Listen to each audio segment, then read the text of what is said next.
update. We're going to have to move that just a little bit. We're going to have to shift it to the right by about 30 minutes, and so we will be doing that one at 3:30 p.m. today. I'll give you a little more time between this one. Today we have with us again General Carl Strock, somebody that doesn't need any introduction to you. He's been kind enough to come here on a periodic occasion and give you an update on what the Corps of Engineers has been doing down in Louisiana. And without any further, I think I'll just turn it over to him, and he's got some things that he wants to open with, and then we'll get into some questions. Thank you. Well, thank you, and good afternoon. I really do appreciate this opportunity to spend a little time with you all, and what I'd like to do is just remind you of some of the elements of the Corps of Engineers' role in response and recovery to Hurricanes Katrina and Rita, and then answer any questions you might have of us. Before I start, I'd like to clarify one thing that's a bit confusing to some folks. When you see me up here in uniform and I talk about the U.S. Army Corps of Engineers, there are really two Corps of Engineers. One is the branch of the Army, and that branch has about 80,000 soldiers, which are active, guard, and reserve. And then you have a major command of the Army called the U.S. Army Corps of Engineers, which is what I command. And that is comprised of 34,000 people. All but about 500 are civilians, career civilians in all fields of endeavor. So when we talk about the Corps of Engineers response here, it's mainly those people that I'm talking about. So in the past, you've seen me as a military officer, and I refer to, well, that's what the military is doing. That was some of the confusion in previous occasions when I've spoken with you. So that's who I am and what we do. We have standing missions in civil works. We're responsible principally for the nation's water resources. We do inland and deep draft navigation. We do flood control, hydroelectric generation, a lot of recreation, and a lot of things in the civil community. And those skills then come to bear when we respond to disaster. We also have a large military construction mission, which is worldwide, where we support military forces and provide the facilities they need for training and readiness.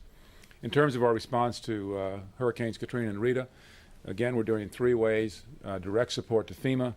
We're in support of the Department of Defense response, which is also in support of FEMA. And we're doing our inherent mission responsibilities, mainly related to flood control and navigation.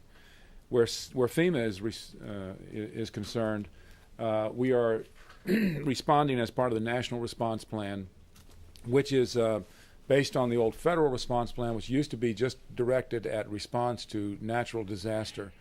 With the creation of the Department of Homeland Security and putting FEMA under the department, they've broadened the response plan to include response to terrorist attacks, with the idea that the cause of the catastrophe, while important, is not really relevant in terms of our response, because what you have is the same results. You have displaced people in need of food and water and shelter and medical attention and all those things. And so FEMA now responds to, regardless of the nature of the incident, responds in pretty much the same way, and that's the theory behind the National Response Plan. We are responsible for what is called Emergency Support Function 3, which is ESF 3.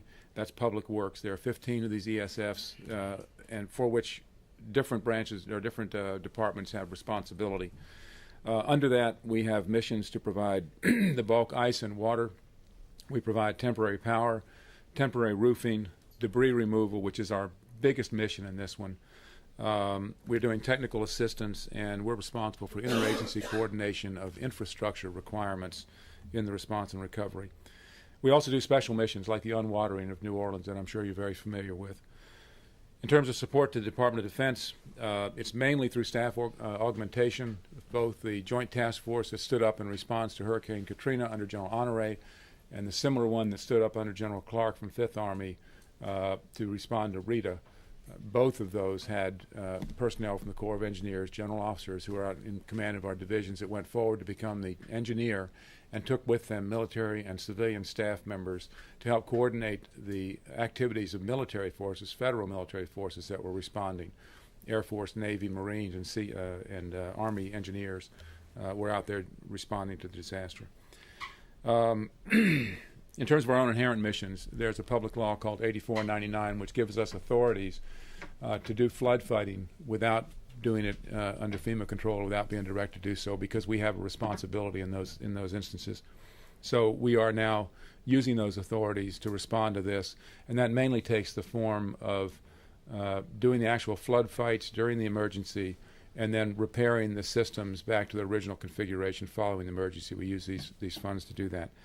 The other big mission is restoration of navigation, and we've now had two very successful occasions to get involved in that, first under Katrina and then under Rita. And in both cases, we work very closely with the National Oceanographic and Atmosphere Administration to do surveys of the ports and channels, and with the Coast Guard to restore navigation aids, and then where necessary to remove obstructions or shoaling, the Corps of Engineers goes in and takes care of that mission. So we've done that in both cases. Just a quick update. As you know, Rita did not have the catastrophic impacts that we thought, but like Katrina, we were pre-positioned. We had response teams ready to go and then move into the disaster area once the weather cleared in all the areas that I talked about. One of the more challenging aspects of Rita for us has been the response to the need to respond to power requirements. There was some significant damage to the fixed power production in Texas, and so there's been a very heavy reliance on temporary generation. And we're talking fairly significant generators here. We're not talking little Honda things. We're talking generators that can power up all hospitals or administrative facilities. So generation has been a big role here. We also had a significant roofing mission in Rita, much like in Katrina. Right now, we're looking at, we estimate about 70,000 roofs in Louisiana, and about 35,000 in Mississippi, and about 5,000 in Texas. So a big mission to go in and allow people to reoccupy their homes until they can put permanent repairs in place. This is critical to solving some of the housing shortages we see. It's put people back where they live. The debris mission is also one of the most significant ones for us. Right now, we estimate that we have somewhere between 40 and 70 million cubic yards of debris to move. And again, to put that in perspective, if you can all remember Hurricane Andrew, about 18 million yards of debris then, and it took about 9 months to clean up. So this is a huge effort on this. The range there has to do with whether or not we do removal of private debris. Typically, we just remove debris from public rights of way, and we will take private citizens' debris when they bring it to those rights of way. That's about 40,000 cubic yards of debris. If we get involved in demolition and removal of residential and structural debris, then it could go up to 70 million cubic yards. We have been very successful so far. We've moved about 8 million cubic yards in the last 30 days. Again, think back to Andrew, 18 million, 9 months, we moved 8 million in 30 days here. And the reason we're able to do that is we put very large contracts in place, and we've surged on this mission because it really is the way that we set the conditions for recovery by getting people access back into their homes and towns and allowing the recovery to begin to take place. So debris has been a big part of this mission. Associated with that, well, let me before I get into that piece, the other things we're doing right now that are related to our inherent responsibilities are conducting project condition surveys, and we do this for a couple of reasons. First of all, we need to put the projects back in their condition that they were pre-landfall. And so we got to go out and figure out what needs to be done there, and then make those needs known to Congress and the administration for resourcing. But the second is we also need to make sure that decision makers are aware of the level of risk associated with the condition of the projects, especially our flood and hurricane protection projects. And as you know, Mayor Nagin, in his decisions on when and how to reoccupy the city of New Orleans, has to understand those risks. And we characterize the risk to the citizens of New Orleans in two ways. First of all, risk to normal rain events, because the city's pumps, which normally pump down the rainwater, are at significantly reduced capacity. So, for example, in central New Orleans, the pumps are only operating about 40% capacity. So it's conceivable if you get a prolonged rain event, you could get another 6 feet of water back in there that the pumps simply can't contend with. The other risk has to do with the integrity of the levee systems around New Orleans. We saw that in Hurricane Rita, we had some overtopping of the repairs that we made following Katrina. We anticipated a storm surge of anywhere to 3 to 6 feet in Lake Pontchartrain, and in the Inner Harbor part of the city, we got about 8 feet of storm surge. So we were not prepared for that. So we saw elements of St. Bernard's Parish, specifically the 9th Ward, got reflooded during Rita. And just to give you an idea of the kind of forces we're dealing with here, Rita was over 200 miles away, but it caused a surge of that magnitude in the Inner Harbor of New Orleans, 8 feet of additional water from a system that passed that far away. So these are tremendously powerful events we're dealing with here. The other thing that, of course, we're doing is assessing the performance of the system because we want to put it back in shape as quickly as possible. It is our goal that by the beginning of next hurricane season, which is around the 1st of June of next year, we will have the Category 3 protection that existed prior to Katrina back in place. And that's an ambitious goal, but we think we can make it. One of the critical things there is if there's some problem with the design we had there, if there was some reason why we had breaches in the flood walls in the inner part of the city that had to do with a design error or anything like that, we want to find that out so as we rebuild the system, we can incorporate those fixes into it. So there's this real sense of urgency and understanding exactly what happened out there is a big part of our effort right now. Let me close by just talking a little bit about contracting because I know there's a lot of interest about that. We have used in some cases sole source contracts, but I would say that that is only as a last resort and only with full justification do we do that. The federal acquisition regulations allow you to use sole sourcing in emergency situations. We certainly faced that in the early days, and we did a number of both small business and large business sole source contracts to get things going. Since that time, though, all of our contracts have been competitive, and we are trying very hard to create opportunities for small and local business so that we can stimulate the economy in the impacted areas. One of the most notable areas I mentioned earlier was the debris, about a $2 billion mission assignment from FEMA to do that. We have given all of our debris contracts so far to large businesses because we face that tension of a rapid response and getting things going quickly, which you can do with large firms that can mobilize and bring resources to bear very quickly, versus the need to stimulate the economy through use of small and local businesses. Small and local would require a more dispersed effort on our part and would have been much more difficult to get the kind of traction we've gotten on the debris effort. So, unfortunately, we have given out $2 million of capacity or $2 billion worth of capacity in the debris contracts. I want to underscore the word capacity. What we do is we advertise these. We had 22 contractors that bid on these. We found 17 to be acceptable, and we awarded to 4. We awarded 4 $500 million capacity contracts, and we will start then issuing task orders against those. At the same time, though, we'll be looking for opportunities now that the crisis is largely past to create opportunities in debris and roofing and other areas for small and local business to get involved. So in summary, we feel like we are at the early stages of setting the conditions for recovery. We think we have a good plan and a way ahead. We feel like we're certainly adequately resourced through FEMA to carry out what we need to do to do our ESF3 responsibilities.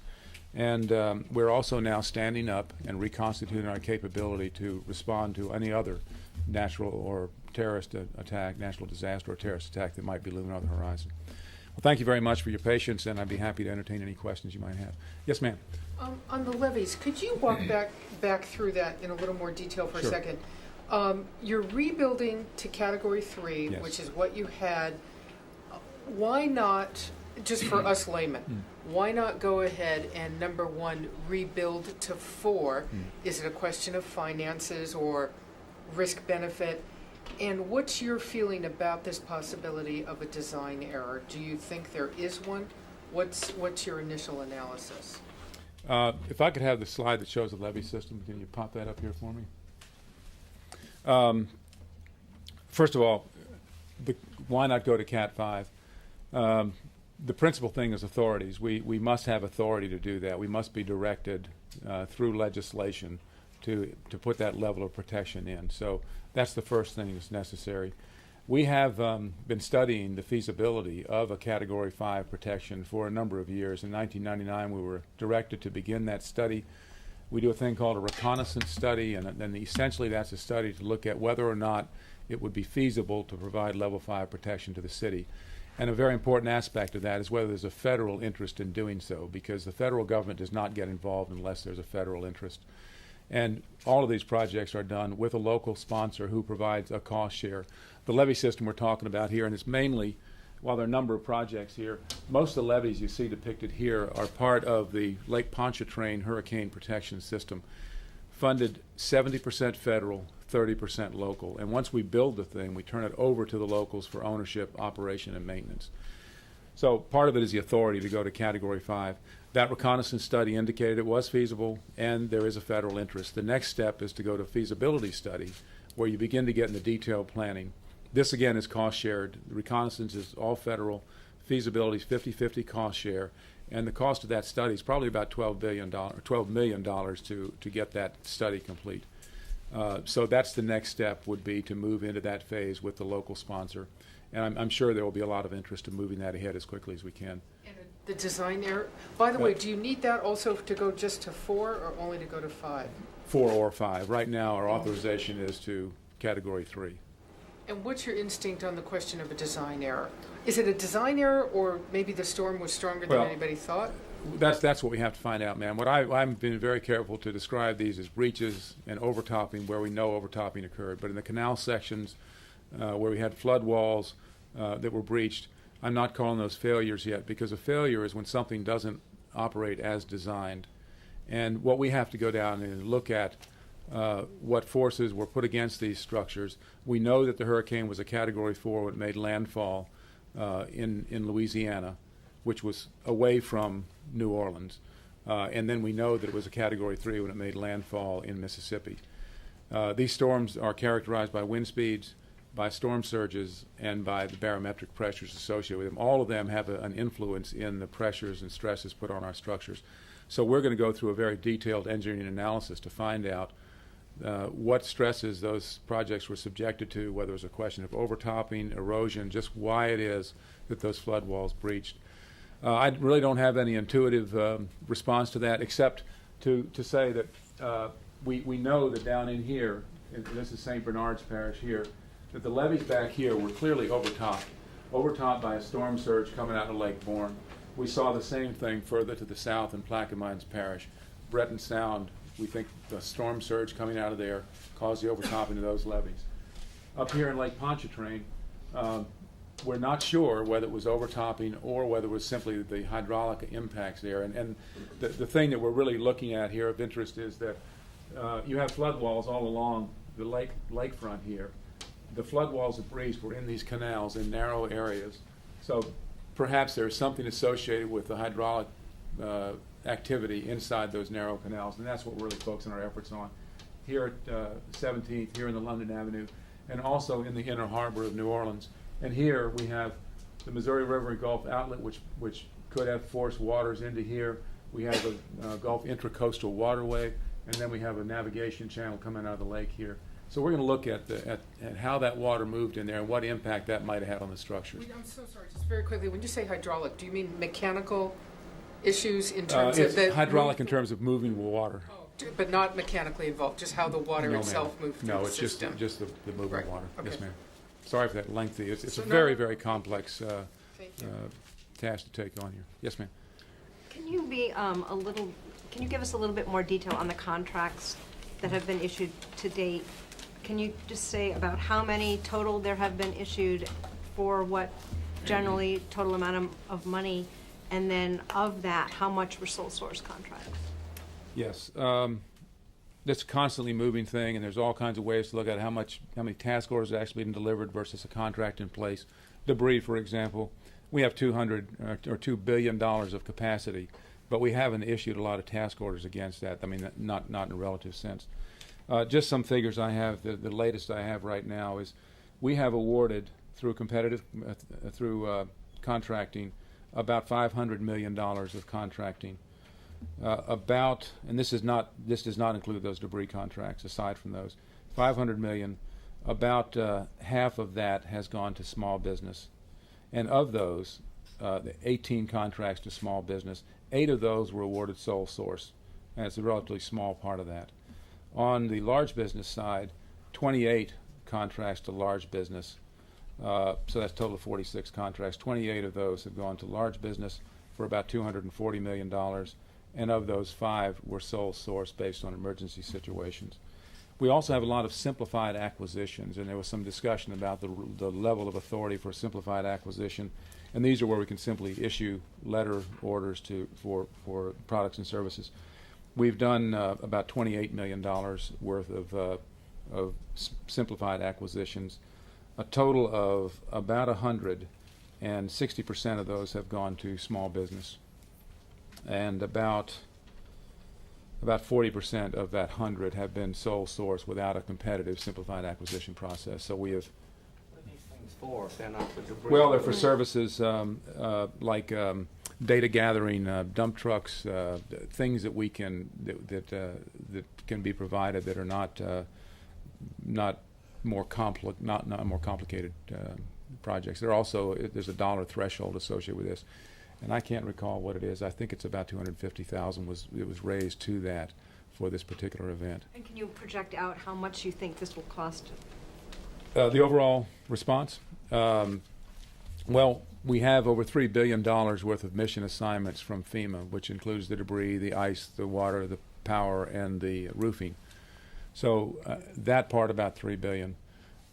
We think that the restoration of the levee system in Plaquemines Parish and in the parishes around New Orleans is probably going to cost about an additional $1.6 billion, and we have already received around $450 million in funding to carry out our work on navigation and flood control. So you're talking about a $2 billion there, probably associated with the repair and restoration of the levees and navigation systems.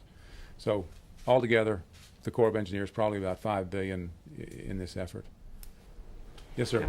You mentioned last time that there was a study that showed, as you remembered, it would cost about $2.5 billion, a minimum $2.5 billion to bring these levees up to 4 or 5. Have there been any concrete steps taken toward that? I mean, you mentioned earlier that you all would need authorization to do that. Have there been any concrete steps? No, not to move ahead to the Category 5 protection. No, sir. That still remains an initial estimate, and it's somewhere between $2.5 and $3.5 billion, depending on what you decide to do. And also, has to use that terrible Pentagon word, has the city been unwatered? How close Yeah. is it to being unwatered?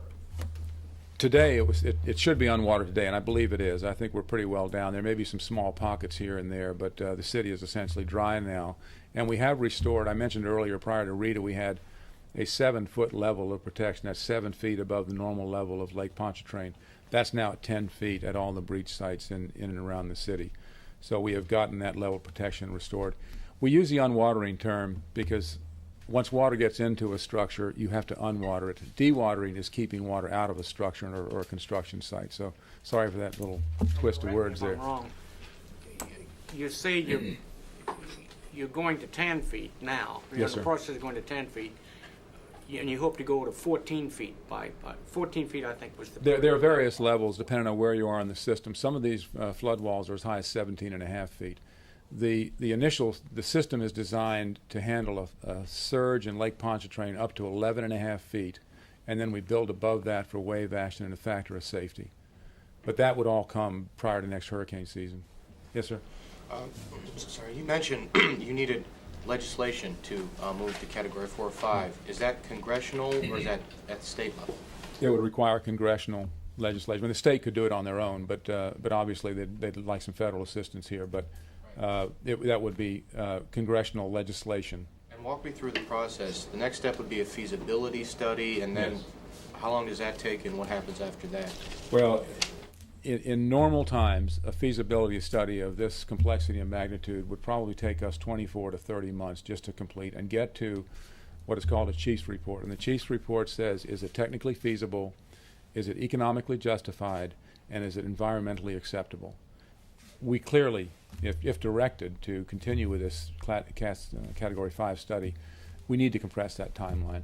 one of the challenges we have, there are certain blocks of time which you must put into a schedule. These are typically associated with the National Environmental Policy Act, the NEPA processes of public notification and comment, which require you to have a period of time things can be scrutinized by the public and interested parties. Are local governments going to have to hold hearings on, if the Congress says, yes, you can upgrade to 4 and 5, are there going to have to be public hearings at the local government level from people who live nearby where they can object if they feel that they live near it but they don't want it to go up to 4 or 5? Yes, and that's the NEPA process that allows people to have their say. It allows people to look at it from all aspects of environmental, social, economic, and it allows them to have their say, which we consider in making our recommendation. Do you know how long that process takes? Well, that's why I say a feasibility study to get to chief's report and get through all those processes is 24 to 30 months normally. And again, we'll try to compress that. And then the actual construction is the other limiting factor, the physical business of constructing the project. Depending on what we decide to do, could be years before we get it. Again, if we are given the go-ahead to implement, then we will look for ways to fast-track that construction and get it in place as quickly as possible. Yes, ma'am. You were talking about the problem with the pumps, the fact that a certain large number of them are incapacitated. Are they broken, or are they you can't get to them because of debris? What is the problem, and how long do you think it'll take to fix it? And is that your mission? The main problem is damage during flooding. If you could go back to this one, yeah, I'll show you this one, and then maybe the cross section in a minute here. What you see, and I know you can't see it very well here, but these dots down here are pumping stations. The newer ones are up along the levees here. Some of the older ones, and some of these have been in place for 100 years or more. Some of these are old systems. These pumps are part of a thing called the Southeast Louisiana project, and they are all about dewatering the city, getting rainwater out of the city. These are not meant to fight floods. So this is just about interior drainage. And so there's a certain limit to their capacity. And the way they're positioned in the city, if the city is flooded, when the city was flooded, the pumps and their electrical infrastructure went underwater because they're not designed to operate during floods. So our challenge now is getting the water out of the city, bringing the pumps out of the water, and then getting them rehabbed and back in shape. It requires us to drain the fluids out of the pumps and replace those. It requires us to rehab generation and get power back in and so on. So that's the challenge right now with the pumps in the city. How long do you think it'll take? Well, I can't give you a good answer on that. We went from 0 to about 40% here in the central part of the city in about 3 weeks. Some of these are long-term. As I mentioned, some of these are very old pumps, and in fact, the only place you can get parts for these pumps is a manufacturing site down in this area of New Orleans where they actually build parts for some of these pumping systems. So I can't give you a good answer on how long that might take. But if next week, say, there were sustained heavy rains, you could end up with another 6 feet of water. Yeah, at the outside, we've got our hydrographic models that show us for various levels of rainfall in the city how much ponding we could expect based on the condition of the pumps. And if you look up in this area of the city here, this is the lowest part of the city. This is where you might get as much as 6 feet if that should occur.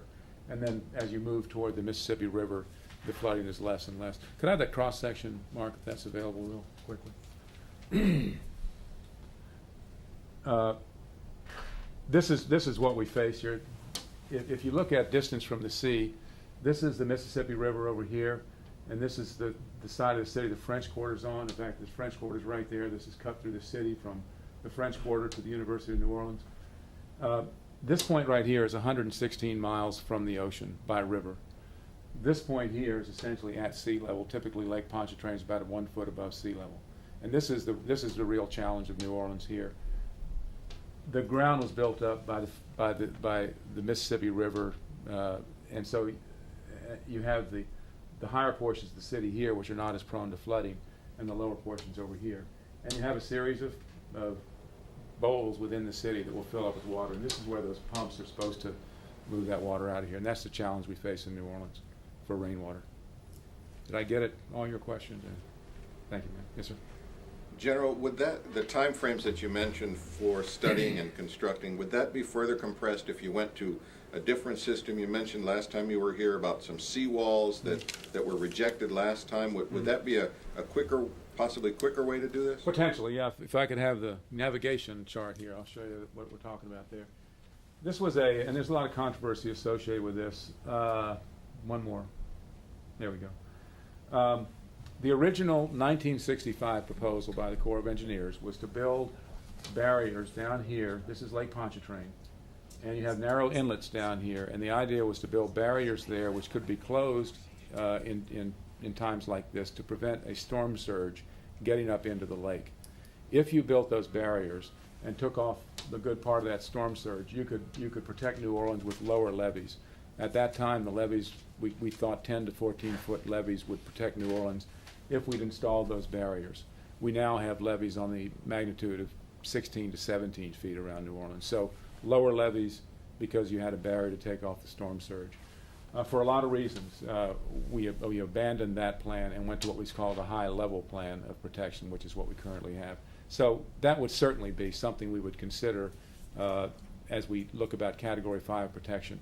Theoretically, and this is purely theoretical, if those barriers were put in and could take off some of the storm surge, you might not need to raise the level of these levees now to get to Category 5, because Category 3 required lower levees than what we have now. So it might be possible by just installing barriers and reinforcing some of the levees to get to Category 5. The challenge would be, though, in St. Bernard's Parish, this is Lake Bourne right here, there would be no barrier there, and we still have that storm surge to contend with on those levees.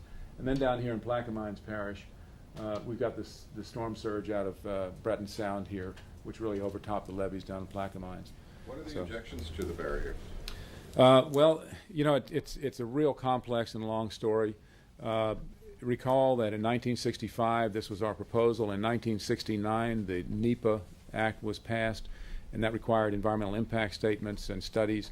The original project was challenged on the adequacy of the environmental impact statement and concerns over restricted water flows into Lake Pontchartrain and the effect on that ecosystem. And then there was a significant amount of litigation that lasted about 12 years when we finally said we will not do the barrier plan, we will go to the high-level plan. And there were a lot of steps in between that, some of which drove the costs in a different way. The barrier plan in 1965 was felt to be the most economic plan, but by the time we got into the 70s, the high-level plan actually became more cost-effective than the barrier plan. So depending on where you want to take a snapshot in time on this project, you could make a case for either approach. The barriers are an effective mechanism. The City of London in England is protected from storm surge by a moving surge barrier. Holland has a series of extensive barriers that are put in place when the North Sea swells occur. So it's proven technology, and it's something we would consider as a solution to Cat 5 protection. General, on the feasibility study, on the levees, is this a given, or do you have to have, do you need authorization for that?